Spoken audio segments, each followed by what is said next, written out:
Ამ წუთებში პარლამენტის თავმჯდომარე აკეთებს მედიასთან კომენტარს შალვა პაპუაშვილს ვრთავთ პირდაპირ ეთერში.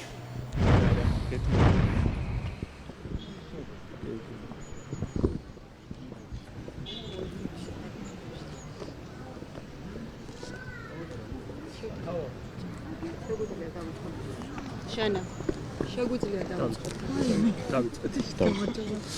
უბრალოდ ყოვლისა მინდა სულეთ საქართველოს მიულოცო დღევანდელი დღე და ასე განსაკუთრებით ყვარელებს მიულოცო ილიაობა. შემთხვევითი არ არის რომ ერეკლეობა და ილიაობა გვერდ-გვერდ აღინიშნება. ერეკლე ჩვენი უკანასკნელი დიდი მონარქი იყო, რომლის შემდეგაც სწორედ ილია ჭავჭავაძეს ხვდა წილად რომ ეზრუნა ჩვენს ეროვნულ იდენტობაზე. მან მოუყარა თავი წინაპრებისგან შემორჩენილ ღირებულებებს, შექმნა და ჩამოაყალიბა ის სამი სვეტის განზომილება, რომელსაც დაიფუძნა შემდეგ ახალი აღორძინებული ქართული სახელმწიფო, მამულის, ენის და სარწმუნოების თავარ ღირებულებებად გამოცხადების სახით. მან მისმა ამ მიდგომამ გამოგვატარა მე-19 საუკუნის და მე-20 საუკუნის დასაწყისს და სწორედ მას დაეყრდნო ქართველი ხალხის აზროვნება, მათ შორის რუსულ იმპერიაში და საბჭოთა იმპერიაში შემდგომ და მას დაეყრდნო უკვე ახალი ქართული რესპუბლიკა, რომელსაც დღეს ჩვენ ვაშენებთ და მნიშვნელოვანი არის რომ გვახსოვდეს ეს ამ ღირებულებების მნიშვნელობა, რომელიც ჩვენ ასეთ ქართლებში და სხვადასხვა რთულ ისტორიულ მონაკვეთებში მთავარ საფუძვლად ხდება.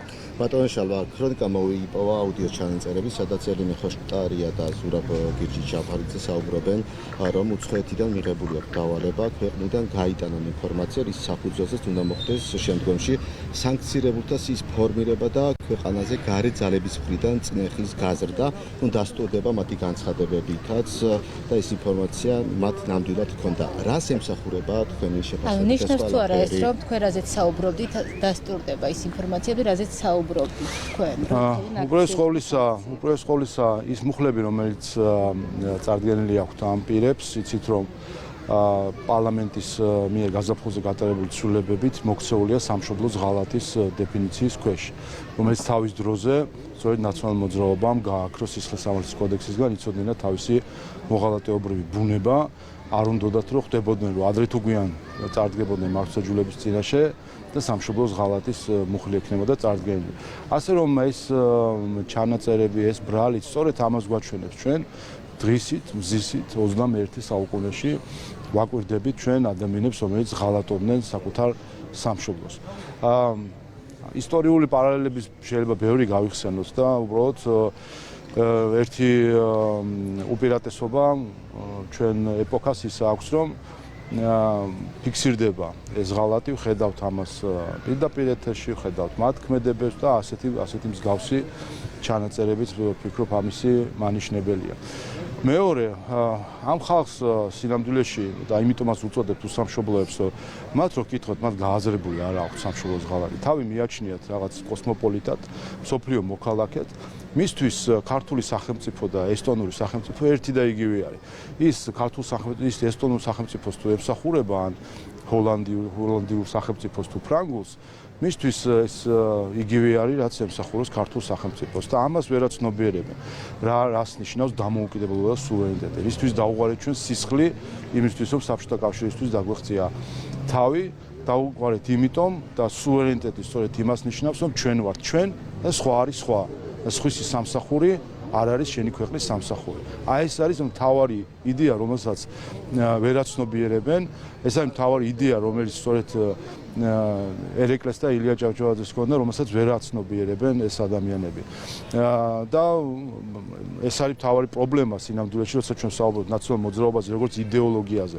ნაცობა არ არის მხოლოდ ერთი კონკრეტული პარტიის წევრობა, ან მხარდამჭერობა. ნაცობა ეს არის იდეოლოგია, რომელიც ეფუძნება უსამშობლობას და იმ პლატფორმაზე დგომას, რომ ერთი და იგივეა შენ ემსახურები შენ ქვეყანას თუ ემსახურები სხვა ქვეყანას და სხვა ქვეყნის მსახურებას არ ქმნევ საკუთარი ქვეყნის მსახურებას. რომ მკითხოთ ამას სიტყვია, რომ მე რა თუ რომელიღაცა უცხოურ ჯგუფებს ვეხმარებოდით რაღაცაში, მე რა რომ ამას ვაკეთებ, ამას ვერაცნობიერებენ რომ ანუ და ახლა ვისმენთ რომ კი მაგრამ მტრული ქვეყნები არიან თუ რა არის საქმე მტრობაში და მეგობრობაში კი არა საქმე არის რომ ვართ ჩვენ და არიან სხვები და ამაზე დგას ნებისმიერი სახელმწიფო და როცა ემსახურები სხვებს, მაშინ შენ არ ემსახურები ჩვენს და ამიტომაც არის მნიშვნელოვანი რომ სამშობლოს ღალატი როგორც ყველაზე დასაძრახი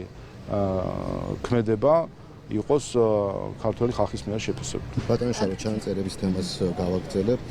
გარდა ამისა მოვიპოვეთ სავარაუდოდ რაციის ჩანაწერებით, რომელთაც დასტურდება, რომ ძალადობრივი აქციები იყო წინასწარ კარგად ორგანიზებული. არის თუ არა ის იმის დასტური, რომ ოპოზიციის კამპანია, რომ პროცესები ხალხის მიერ სპონტანურად ვითარდებოდა, ფუჭი და ტყუილია.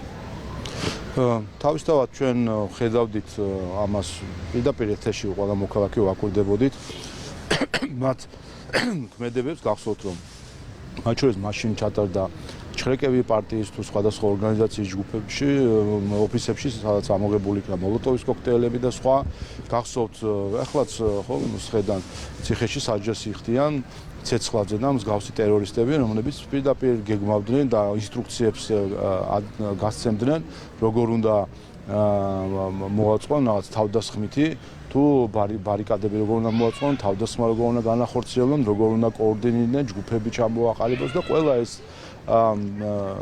გარედან მხარდაჭერი ჯგუფები სწორედ ამით იყო დაკავებული.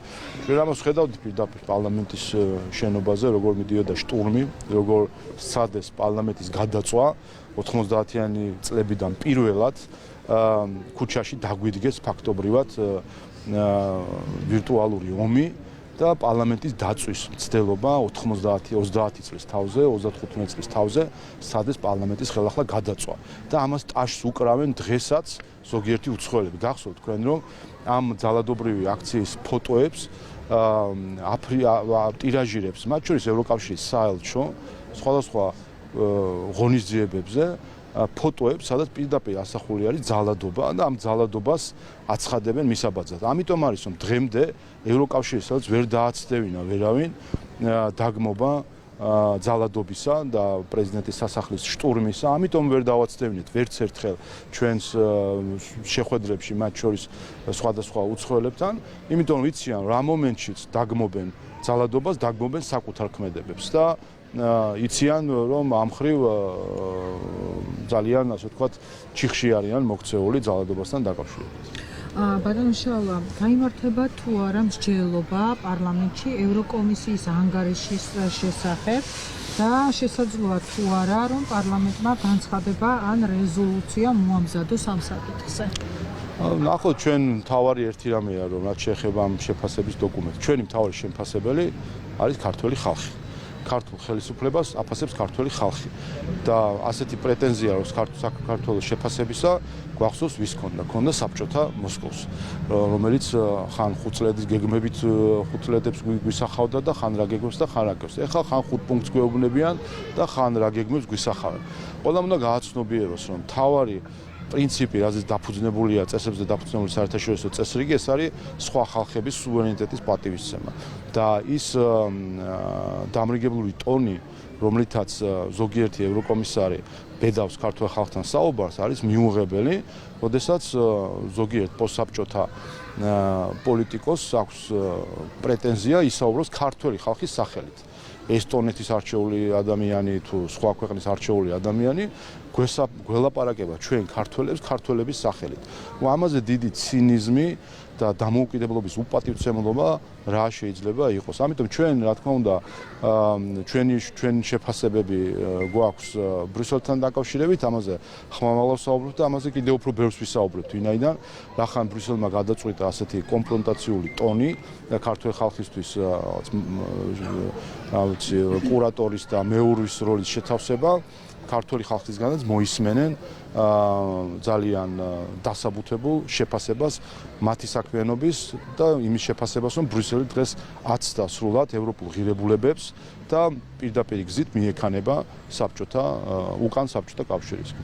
კვლავ რომ შეაფასოთ ჰერჩესკის წერთან დაკავშირებით და ვკითხოთ, სადაც არის ნათქვამი, რომ 2024 წლის 27 ივნისს უკვე მიიღო გადაწყვეტილება საქართველოს გაწერიანების პროცესის შეჩერებაზე ევროსაბჭოს დასკვნის შესახებ.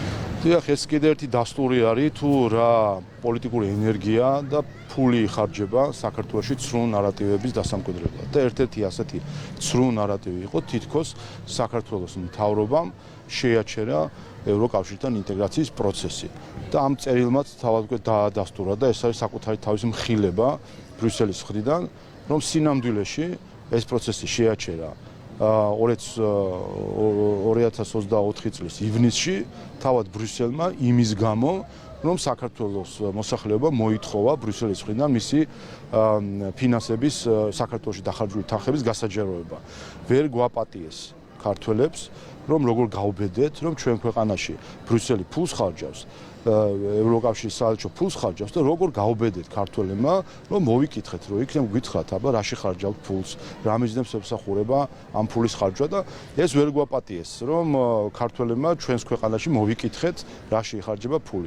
ესეც აჩვენებს კიდევ ერთხელ იმ ღირებულებით უკუსლას, რომელსაც ბრიუსელი განიცდის და ჩვენი მოწოდება სწორედ ეს არის, რომ დეზინფორმაცია როგორც პოლიტიკური იარაღი უნდა უარყონ და ეს იქნება პირველი ნაბიჯი ბრიუსელისთვის, რომ დაუბრუნდეს ევროპულ ღირებულებებს. და დაუბრუნდების საბოტაჟის საკითხს და პროკურატურის ბრალდებებს თქვენი ვერსიით როგორ შეიძლება შეფასდეს ეს ოპოზიციური პარტიების მხრიდან და რა მოსალოდნელი რეაქციები ამასთან დაკავშირებით?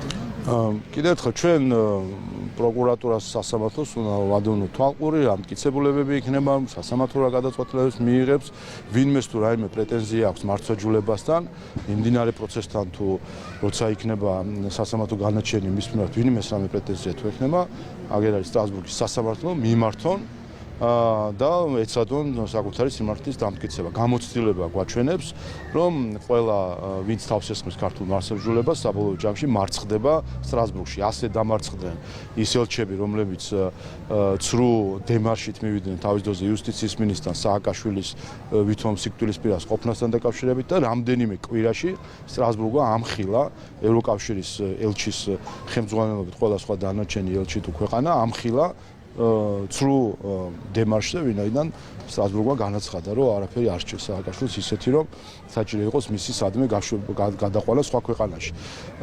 რაც ასევე ადასტურებს, რომ მათ ჰქონდათ მცდელობა სააკაშვილის ციხიდან დახსნისგან. ეს არის ის ღირებულებები, რაზეც სამწუხაროდ დღეს ზოგიერთი ევროკავშირის ქვეყანა დგას. რაც შეეხება ოპოზიციის ზოგიერთი რადიკალური ოპოზიციის წარმომადგენლების რეაგირებას, ვაგვირდები და ისინი ვერაცნობიერებენ. ერთხელ მათ არ ესმით ვინაიდან მათ არ აქვს სამშობლოს შეგრძნება, შესაბამისად მათ ისინი ვერ ხვდებიან, რას ნიშნავს სამშობლოს ღალატი.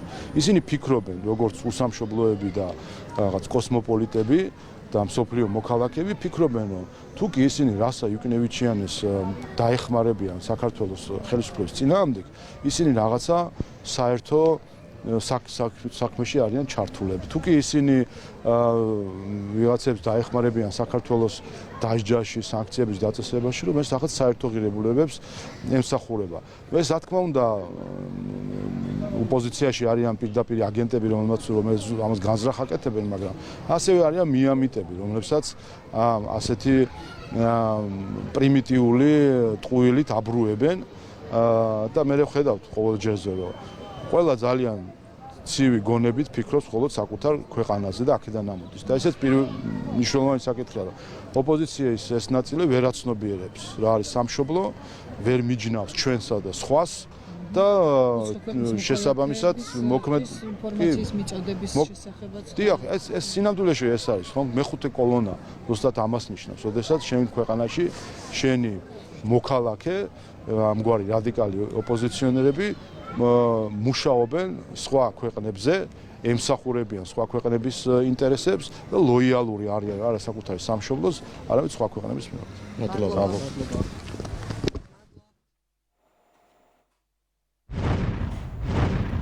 უსმენთ პარლამენტის თავმჯდომარეს.